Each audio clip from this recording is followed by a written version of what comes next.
गर्मियों का मौसम था। चारों ओर लू चल रही थी। तालाब और नदियां सूख चुकी थी। खेत बंजर हो गए थे और पेड़ों की छांव भी गर्म हवा से तप रही थी। ऐसे कठिन समय में एक छोटा सा ताला कौआ आसमान में इधर उधर उड़ रहा था। उसकी चोंच सूख चुकी थी और गला प्यास से जल रहा था। कई दिनों से वह इधर उधर भटक रहा था, लेकिन उसे कहीं पानी नहीं मिल पा रहा था।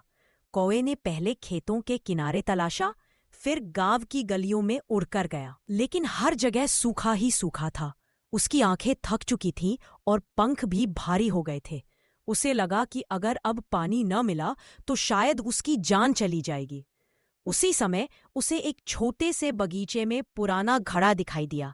घड़ा आधा जमीन में दबा हुआ था।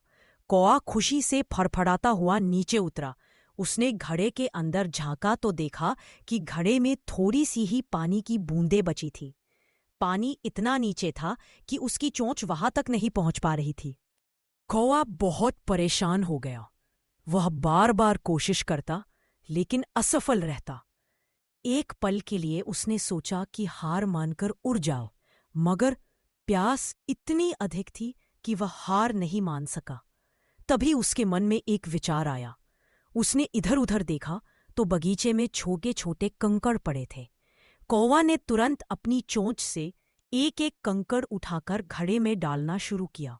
शुरू में तो घड़े में कोई बदलाव नजर नहीं आया, लेकिन जैसे जैसे कंकड़ बढ़ते गए, पानी ऊपर की ओर आने लगा। कौवा उत्साहित होकर और भी तेजी से कंकड़ डालने लगा। कुछ ही देर में पानी इतना ऊपर आ गया कि उसकी चोंच आसानी से पहुंच सके। कौवा खुशी से चहक उठा। उसने जी भरकर पानी पिया और उसकी प्यास शांत हो गई।